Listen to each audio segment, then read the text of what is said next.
Well, it's very good to be here because, as Zirka said, MoCA in many ways sprang like a rib from Adam. It was in every sense born at this institution and continues to thrive in large part because of the immense heart and human capital and intellectual work that flows between Williamstown and North Adams. So I'm delighted to be here with returning alums here.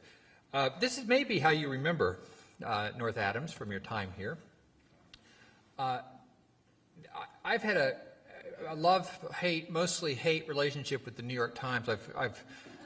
I've squabbled with them more than once, and this one was the first time, 1988, when a writer from the Times wrote that. And I just want to let you know that in this case, and in this case only, I overcame my feelings to a sufficient extent that I was able finally to marry the person who wrote this, Jennifer Trainer. So, I hope no one from North Adams is here, right? Because that's like a true secret. And everybody's forgotten that Jennifer wrote that article. And if anybody is from North Adams for here, you're sworn to secrecy. She couldn't live here if that word got out. I'm showing here two swaths of fabric because North Adams wasn't always the end of the road. There used to be a home of the largest manufacturer of printed cotton textiles, not only in the United States, but in the world, Arnold Printworks, which from 1862 to the 1920s employed over 5,000 people in North Adams, and not only in North Adams, but in the very place that MoCA now occupies. I show this as a way of framing a great quote that Saul LeWitt, the grandfather of American conceptual art, I'll be talking more about Saul later, but Saul said once, the idea becomes the machine that generates the art. It's a beautiful expression, and my lecture today is about two things that flow from that idea. The idea becomes the machine that generates the art. The first is that if you're a manufacturer, that fluidity of ideas and the frictionless nature of ideas implicit in Saul's statement is very bad news. But if your business is creativity and if you derive value from ideas themselves, Saul's formulation is not so bad news. So this lecture today is going to be on one hand celebrating the capacity of ideas to generate value and change lives, but it's also a cautionary tale, as you'll see. These pieces of fabric, for example, were made in North Adams, but they weren't designed there.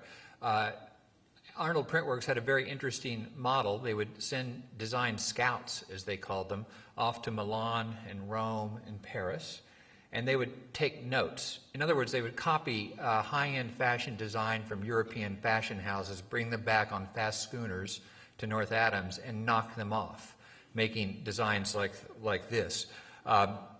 These particular samples happen to be on a piece of sculpture here by Neri Ward that are on display now at MoCA. You're seeing these two huts. They're really sheds that in his work are manifestations of huts in Jamaica, on the Jamaican waterfront. But he's put on them these swatches of fabric because his work is really about the nature of work today and productivity. And he's reminding us of the history of MoCA and the fact that this swatching was made here. He's also referring, because he can't help but give an art and history lesson here at Williams, he's also referring to this seminal work of art. It's called a box with the sound of its own making by the great minimalist sculptor Robert Morris. And the piece of sculpture is exactly what it says. It's a simple wooden box, and inside is a recorder playing the sound of the sawing and the hammering and the putting together of this box. It was itself a bit of a riff on Donald Judd and Dan Flavin. In the sheds by Neri Ward, you hear the sound of the making of the exhibition play through. So this idea of work, of fabric, of manufacturing is deep in his work. The fabric was very good to North Adams. You might ask yourself why, though. I mean, when I was going to school at Williams, I never really thought about why there were so many factories in North Adams. There are almost 2 million square feet of factories in North Adams. And as we know, it's a long ways from anywhere. It's it's a 3-hour schlep from Boston and New York. Not the most obvious place at first blush to locate a factory that requires lots of movement. And the reason it's there is this. That red dashed line is the B&A, Boston to Albany rail line that went through in 1874. And when that rail connected to Albany, all the manufactured goods that flowed in and out of Boston that were headed to the Erie Canal and then to the Great Lakes system, and then from the Great Lakes system through the heartland of America, all that traffic happened to flow right through North Adams, because the railroad between Boston and Albany went right through North Adams through the famous Hoosick Tunnel, which was the Boston, Maine, exactly. So North Adams found itself on one of the main circulation routes for manufacturing in the Northeast, and immediately in the aftermath of the Hoosick Tunnel, a vast productivity broke out. Arnold Printworks built North Adams as we think of it today, and it enjoyed a 60-year run nearly until cottons with other textiles and leathers moved south. A second tenant, Sprague Electric, took occupancy in the following decades. Remember this fence, by the way. I'm going to refer back to this green fence that you see here. So MoCA is the third tenant. Sprague made capacitors. Capacitors are small electronic components that release a high voltage charge all at one time. When you turn on your TV and it flicks on, that's a capacitor doing its work. Here you see a selection of their products embedded in this strange creature, which is another work by Neri Ward, which is also on display now. Neri was very interested in capacitors as a source of energy for him. They reminded him of the mango seeds that he grew up with in Jamaica. He saw them both as sources of potential energy and growth. He embedded those in these strange snowman creatures because he was infatuated with snow growing up in Jamaica, and he happened to be in residence at MoCA during this winter, and we had snow in heaps this winter, and all those ideas collided in this work of these kind of atomic particles swirling around with energy. He was intrigued by the fact that the capacitors and some 5,000 other components that were made by Sprague were part of the Mercury and Gemini space program. So one of the works of sculpture that Neri made in residence at MoCA this past winter was this work. We're seeing the back end of what began in his imagination as a fish trap, but which by the time it ended was this kind of rocket-shaped afterburner coming out the back. That was again a reference to Sprague and these parts in Gemini space program. But this work, as you look on the other side, is greeted by this strange boat floating, a 30-foot Chris Craft boat floating on sheets of glass, which when you walk around it curves and yaws, and as if it's getting drawn into the vortex of the open end of this big work that he calls New Colossus. And the story starts to get darker here, and here this big Colossus, we're looking at the inside of that rocket ship sculpture right now, is sucking everything in, furniture as if in a vortex or some kind of horrible cataclysm. It wasn't always bad, though. The Sprague and Arnold left us with these really wonderful buildings in North Adams, which dominate the downtown. 28 buildings, 16 acres. It's a third of the downtown business district. Really beautiful examples of late 19th century vernacular American mill architecture. This was essentially the kernel of the idea for MoCA. The two ideas of MoCA that were the two assets of MoCA that were always central were space and time, and these buildings provided lots of space and time. And the notion of MoCA was simple: to combine those two assets with the rather remarkable nexus of cultural institutions that we all benefit so much from here in the Berkshires. There's a partial list, which together bring about 2.5 or 3 million people a year to the Berkshires, none of which were going to North Adams. in 1988 and 89. Not quite none of which, but very few of which were finding their way to North Adams. Our argument was that if you could put a significant cultural institution there and attract some of the people who come to the Berkshires to go on and spend a little bit of time in North Adams, good things would happen. For example, it's not that we didn't suffer from hubris in those days. We projected 41,420 additional room nights in a single year. With absolute certainty were going to be created. We opened, and MoCA runs three programs, or businesses, if you want to call them that. First, we have a series of changing exhibitions. As Zirka mentioned, everything at MoCA changes with the exception of the LeWitt installation. And we specialize in works like this that are often made at MoCA that take advantage of the space. Occasionally we do shows that come in with existing work, like this very beautiful installation by Anselm Kiefer of 2 years ago. And this current exhibition by Katarina Gross, a really terrific Berlin-based artist, who is a landscape painter in a way, extending the tradition, if you think of that image of Jackson Pollock standing over the top of a canvas and slinging paint from left to right. She's interested in that, but she's also interested in Caspar David Friedrich and graffiti painting too. This is a single work of art that stretches some 300 feet long by 60 feet wide by, I think, 30 feet long at its longest. So big immersive installations that draw you in and that make you part of the work are right at the very heart and soul of our DNA. Here's a work by Robert Wilson, 14 Stations of Cross. For his Madonna, he actually chose Madonna. Another work, I'll just give you some sense of the kind of work here. This is a beautiful work by Jenny Holzer, a neighbor here. And really splendid work by Tsai Guo-Chang, the great Chinese artist whose career in many ways was launched at MoCA. He went on to become quite famous and do the fireworks at the Beijing Olympics, but his first major installation in any museum was at MoCA, including this piece, this this is one of 9 tigers that we impaled with 100 bronze-tipped arrows each. They're not real tigers, but they're manufactured to look exactly real. We were behind on the installation, and one Sunday morning I took my son Trainer to help me. My job was to drill the holes in the tiger, and Trainer's job was to impale these bronze-tipped arrows in the tiger. My son is an animal lover, to say the least, and he was deeply disturbed by this whole process as we worked and impaled and worked, and Tsai Guo-Chang walked into the room about 10 o'clock on a Sunday morning, and my son, who's very shy, rose to his feet and looked Tsai Guo-Chang in the eyes of a very dignified Chinese man.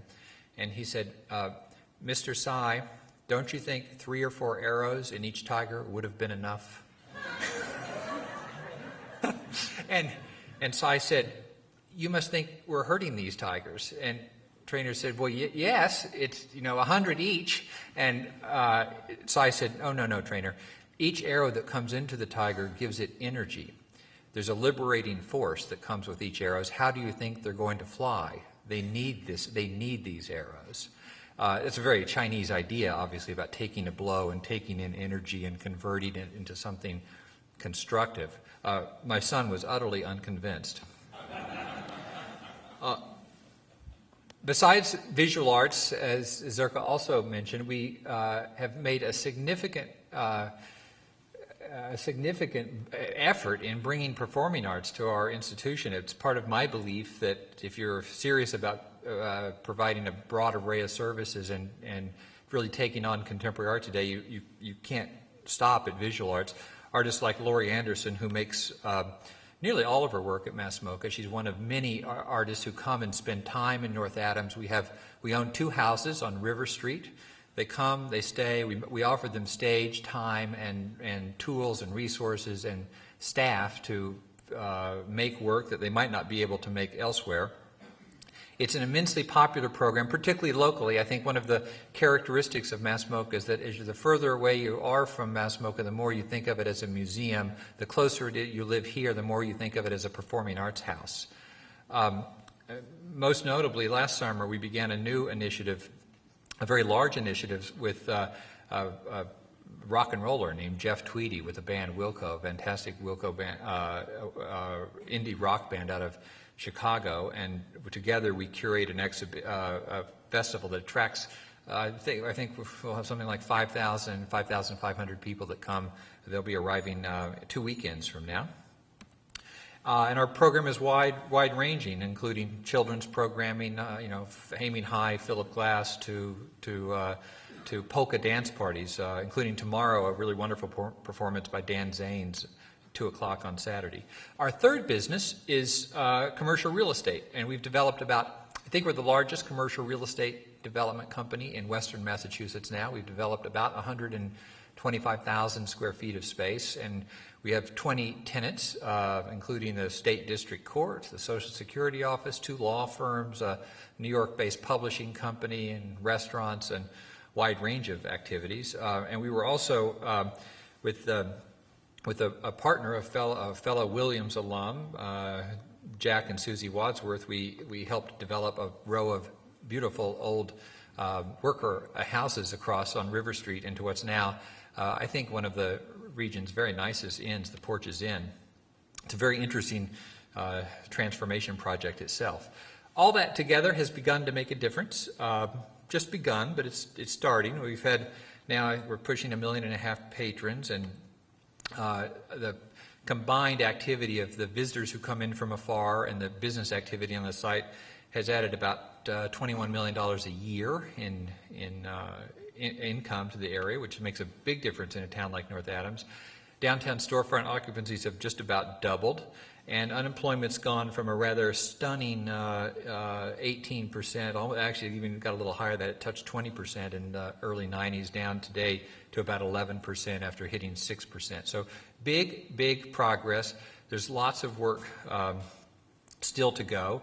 We're, for example, not yet done developing. Our last project, which we completed 2 years ago, is this building here that you see, devoted to the work of Saul LeWitt, who I referenced earlier. He died, but before he died, he made for us one of the most beautiful and important milestones of art of the last 50 years, and we're lucky to house that at MoCA, and we'll continue to do so for another 23 years or so.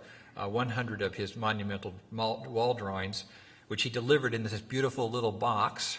So he was really not so much the artist as the artist plus curator plus architect of this project. We simply took his little dollhouse and built it at 30,000 square feet scale, which is it's a little bigger than the Whitney, to give you some sense. The single building, this single installation is about 5,000 square feet larger than the current Whitney. Here you see a few making of images. I think there were 60 artists in residence in North Adams for the better part of 6 months making work. So as you see, we make a lot of work at MoCA. Most museums bring it in boxes and unpack it very carefully and hang it on the wall. Most of our art comes in as pure raw material. Artists come in and we apply tools and talent and help beautiful new works like this emerge. If you haven't seen this show, don't miss it. It's one you'll remember. And we're not done yet. We still have about almost 200,000 square feet out of the roughly 800,000 square feet to develop, and we intend to do so. So we're 2/3 there by most measures. People come from all over, and this part of MoCA's economic impact is something that we hoped would happen from the beginning. People come in and leave their dollars, and the dollars get filtered through the economic system, and it lifts the town. And that part's worked out a-okay. In fact, better than we planned. I think we had hoped for 100,000 a year, and our attendance has gone from about 85,000 the first year to last year just a little over 130,000. So we've had a nice, steady growth. But the part of the economic development sort of magic sauce of MoCA that is harder to express is captured in this absolutely incomprehensible graphic, but its complexity is really the point. What this does is simply trace I view it as a picture of social capital, which social capital is something that it's the connections between businesses, educational institutions, health and human services, places of faith. It's the people-to-people connections across a community from which transactions and social good happen.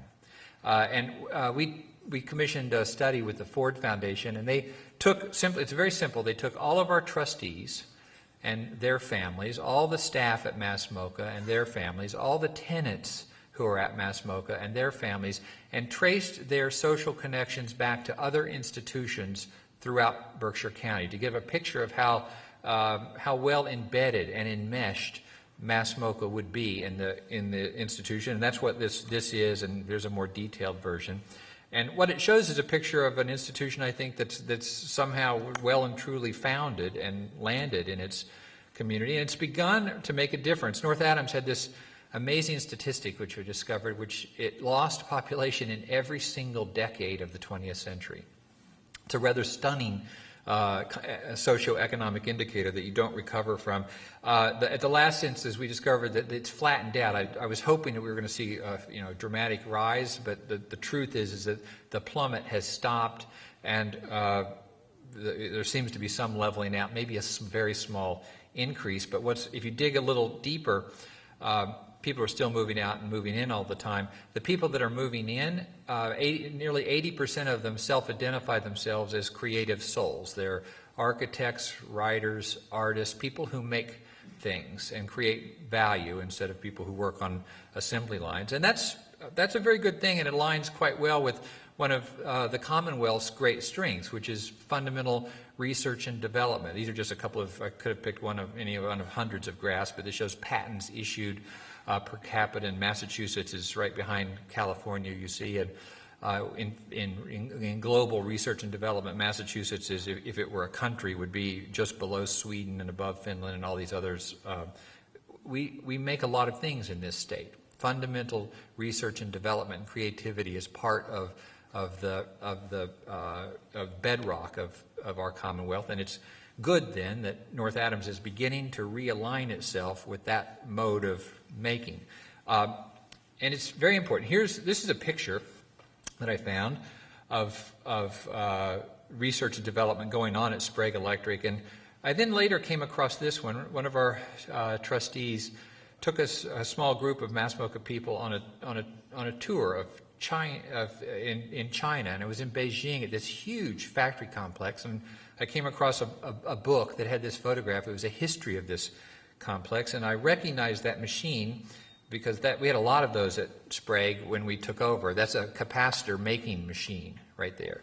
And I looked a little deeper and found more pictures, and this entire huge factory in Beijing was devoted to making capacitors. As it turned out, it was one of the 2 or 3 businesses that in the 1960s and early 1970s essentially did to Sprague Electric what Arnold Printworks had done to the Europeans 120 years, namely stole ideas and converted them into products and made them cheaper.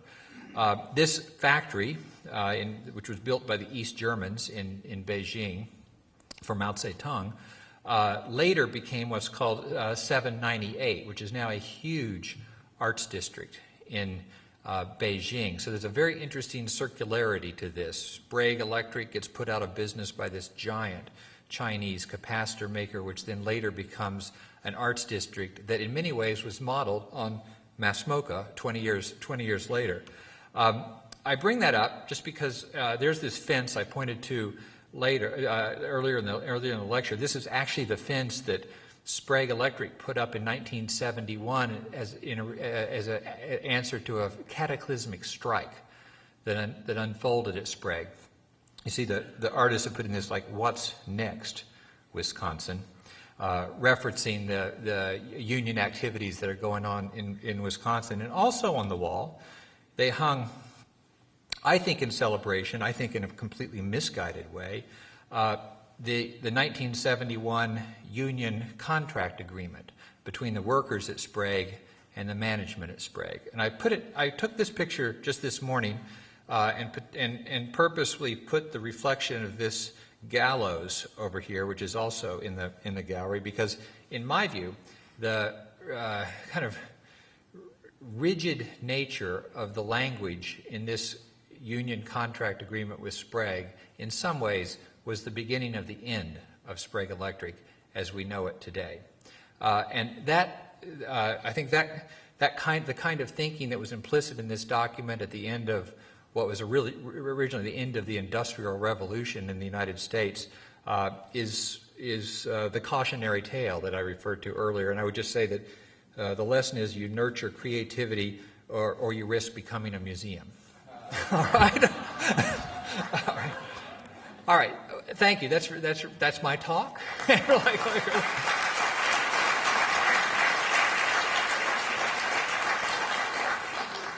If anybody has a question, I'd be more than happy to answer it, or we can go on out and enjoy the last sunshine we're going to see in the next 48 hours. Yeah, yeah.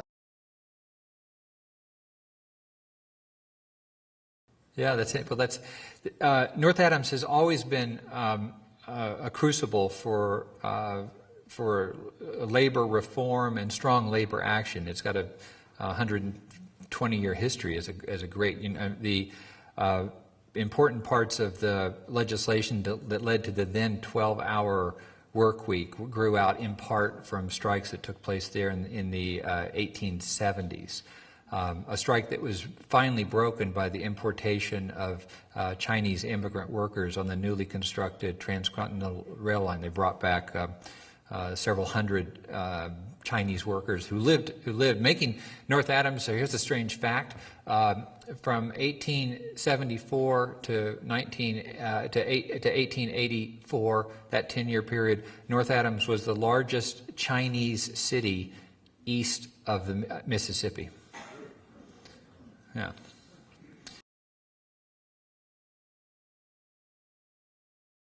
Yeah. Mass MoCA it cost a lot of money it's a big, it's a city into itself, so it was very expensive to build. And I thought that was hard. That took 12 years. That was nothing compared to trying to run the place, which is just a tiger by the tail. It takes about $6.5 million a year to run Mass MoCA. And for the first, 6 or 7 years, we literally lived on this week's income because we had no cash, no endowment, no cash reserve, no lines of credit, except kind of the involuntary credit extended by our vendors from time to time.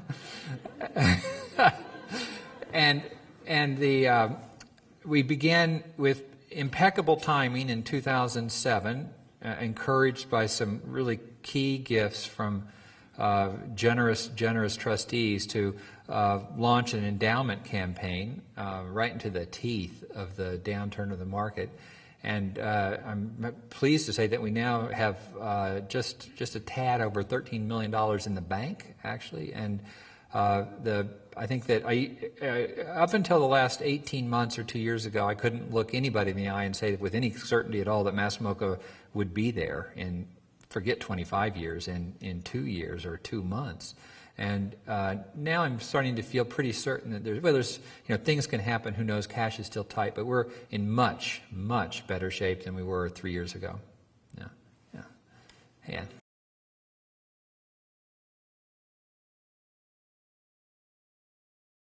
Absolutely. My philosophy is that it's one that I've sort of soaked up after working with, I think we're up to 1,345 artists have come through Mass MoCA and made works of art.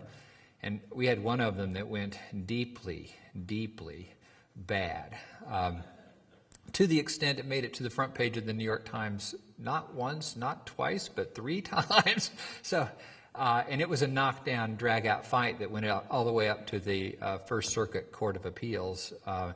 Again, I'm incredibly lucky because I had strong trustees who stood by me. But my whole point of view is that that artists, like every other human being, should do what they say they're going to do, and there's no free pass go just because you have a white A hanging around your neck. And in that case, we commissioned a large work.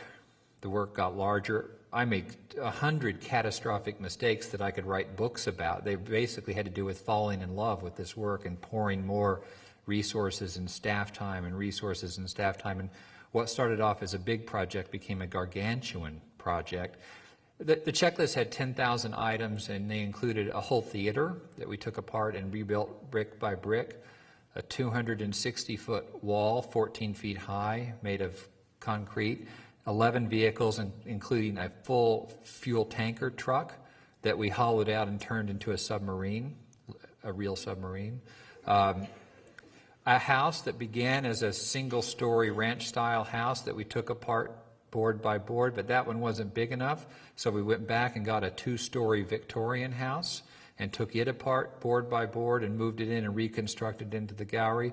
And I finally came to my senses when he asked for a Boeing 737. Seriously, but that was just the beginning. It was the Boeing 737, and then he wanted us to blow it up and drag the charred remains of the aircraft through the gallery. And I just finally said, we can't do that one, you know. And he went back to Switzerland and said, give me a call when you have the plane.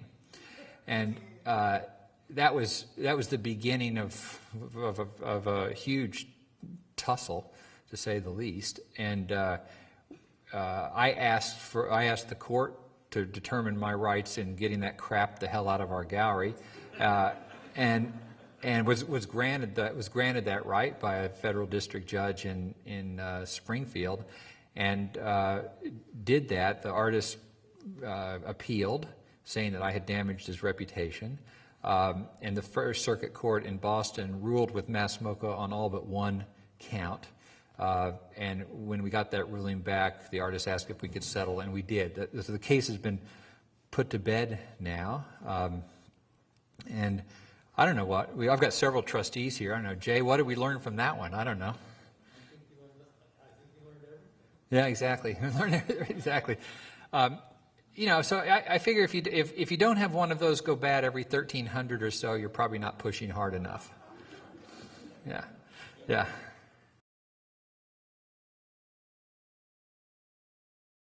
Well, we're just 2/3 done, I'm sorry to say, in North Adams. There's still a lot of work to do there, and I'm serious about that. You know, we still have 200,000 square feet of space. MoCA is not as strong as it should be. The poverty that you see in North Adams, that has come back actually over the last 2 or 3 years. I thought we were making really great strides, and it's much better. It's much more diversified. It's a much healthier community than it used to be, but there's a lot of serious work there still to go. I mean, that image that I first showed of the split screen, Williamstown and North Adams, I mean, certainly in the 70s and 80s, the reason anybody from Williamstown would go to North Adams would be to go to Kmart until it went out of business. And that's really softened. That kind of hard, kind of socioeconomic Maginot line that existed between the two towns, it's not gone, but it's really, really softened, so that faculty members from Williams will often have homes now in North Adams. And if you go out to eat in this neck of the woods now, you're just as likely to end up in North Adams as Williamstown now. There's a great migration of capital and human capital between these two towns, which did not exist 15 or 20 years ago. So good luck in D.C. Yeah.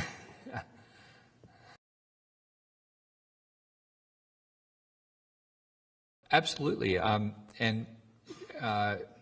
There's a good amount of that work that happens there as it happens. There's a fairly well-known Hollywood special effects company, Kleiser Walzak Construction Company, that does digital animation, that has their studio there. They're a commercial tenant, and we often turn over. We have a very large black box space which I built based on a sound stage in Queens. I went and measured one of the big sound stages in Queens and copied it exactly. For just that purpose, and it's worked out. But both fine artists and commercial artists rent and use it in one way or the other. The great photographer Gregory Crutzen, for example, makes nearly all of his the highly staged works are at 100. So yes, it's a great idea, and we should probably do more, but we do a little of it now. Yeah. Anybody else? As you might imagine, those old mill buildings are, when you walk into them, you think right away, how do you heat and cool these things? And it's heavy on the first year that we opened in 1999, 2000, our total energy bill was $210,000. And in 2007, before we began a series of fairly aggressive measures, it had reached $840,000.